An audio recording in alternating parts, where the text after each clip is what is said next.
We just heard from two shared sequencers. I'm going to talk about decentralized sequencing from kind of the other side of the table. Those familiar with Aztec, we're not going to talk too much about Aztec as a whole. You can figure that out on your own, but we're going to talk about how we're thinking about sequencers. And yeah, I'm a product manager focusing on decentralization. I am not the right person to ask your zero knowledge proof questions to, unfortunately. But we're kind of late in the day. Who knows which of these is not a real thing? Feel free to just shout it out if you. Megaplonk is right. If I had some swag, I would give you some, but this is kind of just my ode to how good we are at naming things, I guess, in the ZK space. And we've been hearing a lot of serious talks for a while, so figured it's good to make fun of ourselves a little bit. But yeah, Megaplonk doesn't exist yet. So maybe someone will go invent it after this, but we'll see. And yeah, so we were originally calling this Aztec 3. We've since rebranded it to just Aztec.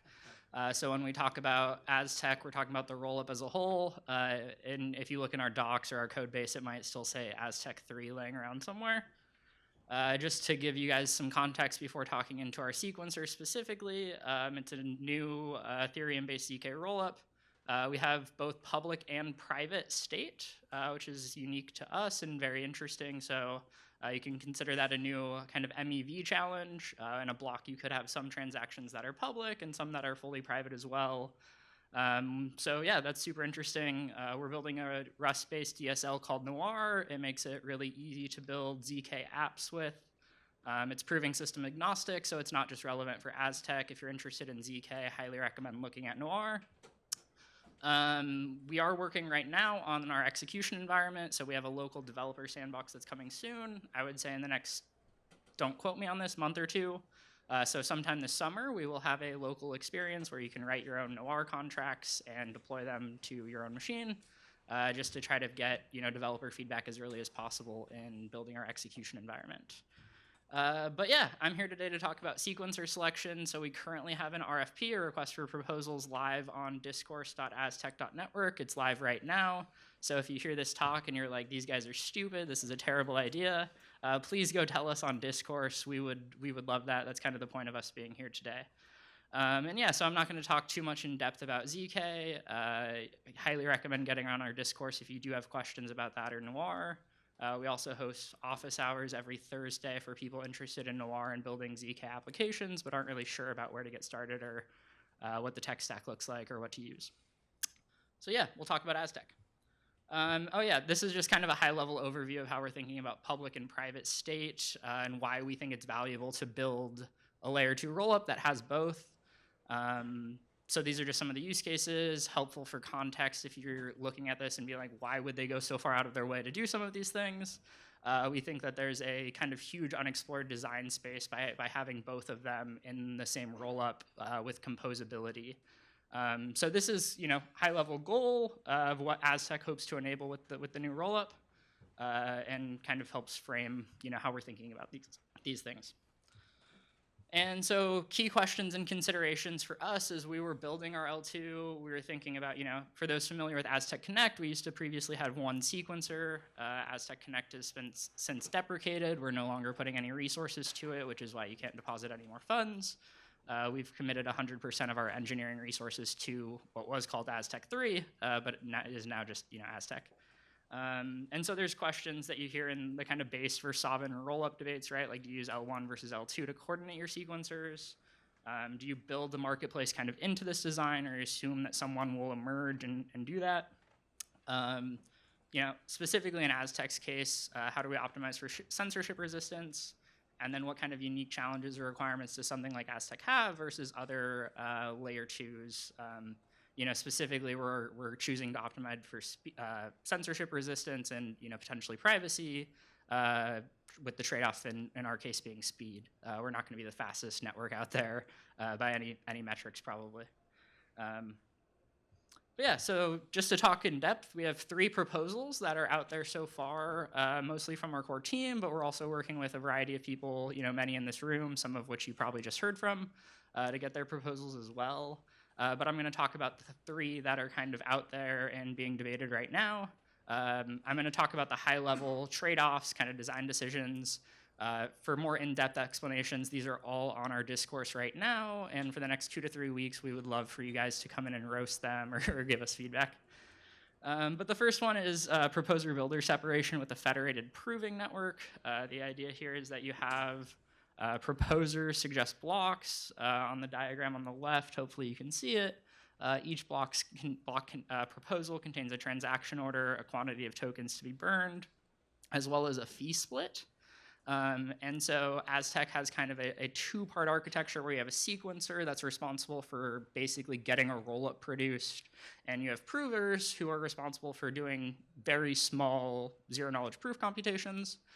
Those proofs end up in a kind of giant tree structure of zero-knowledge proofs, and that giant Merkle tree of proofs ends up in the rollup itself.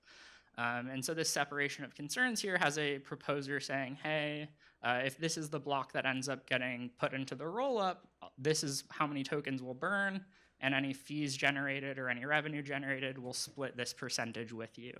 And so you have all of the computers out there doing zero-knowledge proofs. We're expecting this to be, hopefully a very large number. We're trying not to centralize around largest hardware for proving systems. And so hopefully you get the provers, those actually doing computation and working on zero-knowledge proofs, voting on which block they think is most valuable to the network or valuable to them, and eventually it kind of consolidates on one obvious one that has the most votes from the most provers, and that's the one that the proving network will end up working on and end up in a roll-up. And so by having all the provers kind of commit to which block they think is the best, and in the best case, this is what's going to make them the most money probably, you try to reduce as much redundant work in the proving network as possible. And so in this one, you can see block A had X order, the fee split was 44%, and the burn was 4.4, so that's pretty good, but it looks like block B has a burn of 2.4 and an 80% fee split, and so if the proving network votes win, which block B is obviously going to win and be included earlier in the chain. And so this is almost purely an economic mechanism for determining what the next rollup or block is going to be, right? And so it has really strong economic guarantees around liveness. You lose a lot of money, basically, if nothing gets produced. And you can guarantee that at least one proposal will be put out there that burns some type of tokens, right? So you at least have a minimum incentive to keep the chain going. And it has, MEV and auctions and all these marketplaces, all these good things kind of built into the model. So it's very transparent of what kind of systems or secondary, tertiary effects will emerge from this type of proposal. Cons, it could result in, a kind of more centralized block production scheme. Whoever has the most money, who has the most sophisticated searching algorithms, et cetera, could end up winning in a proposal like this. But this is, out of the proposal I'll talk about today, this is on one end of the spectrum that's let's use a purely economic system. And coming from a company like Aztec, who does a lot of work on zero knowledge, the idea of building less cryptography systems is somewhat interesting to us. Having an economic solution to this problem is kind of fun for us to work on. But the next two proposals I'll talk about are kind of on the other end of how do we design cryptographic mechanisms that give us different types of guarantees, different trade-offs. But yeah, again, this is on discourse. Please read the full link. Let us know what you think. Obviously very inspired by a lot of the work people here have done. So this is a proposal that I actually worked on called Whiskey. It's a variation of the Whisk Ethereum beacon chain proposal. Basically, why don't we just use what Whisk does? And so the way that this works is you use L1 to coordinate, people stake some tokens in a randomized tracker. Once you get enough trackers, you basically have some type of kickoff ceremony to determine kind of an ordered. And then every 24 hours, you actually have the current sequencer shuffling the list of all the trackers, so you get some type of inherent randomness in the shuffles. And then they post proofs of shuffle to the L1 itself, which get verified, and you can actually make sure that the original list is not the list we're using. And then they shuffle that list for 24 hours, and then you kind of take the ordered list for the next 24 hours of block production. So one of the nice things about this is that it's pretty well studied. There's reference implementations out there in Rust and Python, so as someone who has to go build these things, that's super appealing. It is generally capitally inefficient. It kind of begs a marketplace to establish, and this obviously doesn't have any type of bidding or proposals. It's almost entirely using a minimum stake and randomness to determine who gets block production rights. So I would say on like the very other end of the spectrum from the previous proposal, it's like, do you want a pure cryptographic kind of random solution, or do you want something that's market-based and digestible in that kind of way? Yeah, and the idea of shuffling might be unnecessary in Aztec's context. I'll mention it a little bit in the next slide, but that is maybe a good solution for Ethereum, but might not be a good solution for Aztec. But yeah, this is another proposal, again, on Discourse if you want to read more. And proposal 3 is affectionately named Cookie Jar, actually from Zach, who is one of the co-inventors of Plonk. And he actually proposes using L2 to coordinate our sequencer selection rather than L1. And it uses Noir, our programming language, to actually have both public and private kind of inputs to our own sequencer selection process. And so this one's kind of overlapping where you put down a tracker and you put down a bid on the L2. Your bid will be shielded by using a private Noir contract, so no one actually knows what your bid is, and we'll use some randomness to give an approximation, so your bid's not exact, it's within a range. And then we'll sort those kind of randomized bids, and you'll end up actually paying what your original bid was, but we use the randomness that gives some kind of thing to guarantee that the highest bid's not always going to win. Maybe the second or third highest bid ends up winning in this type of proposal, but that's still more capitally efficient than the last proposal that doesn't address like bidding or auctions or marketplaces at all. And so this is kind of a middle ground between both. You get randomization. You don't get like economic guarantees that always result in the highest bidder winning. But it does have a trade-off where you do use L2, and there's kind of like a self-referential problem of like, okay, do we really want to use L2 to coordinate L2 sequencer? Like, what if something breaks? Where do we go? What does restarting that kind of look like? And so I'd say that this one fits pretty nicely in the middle of the proposals where it does have randomness. It has some types of guarantees around the same person not winning in block production rates every time. But trade-offs of using L2 versus L1 themselves. And so hopefully this kind of paints the spectrum of solutions of how we're thinking about the problem. I would say Aztec is hopefully, we are planning to be decentralized from day one. We do not really believe in progressive decentralization, particularly with the use cases that we believe. And so you'll see us discussing, debating these, and building them. And we will not launch until these are ready, unfortunately. So not just like a research program or problem, we're planning on building solutions to these in the next 3 to 6 months. So yeah, super interesting. Other things we're actively working on and talking about, every single discussion we have as a company is in Discourse, which is really nice.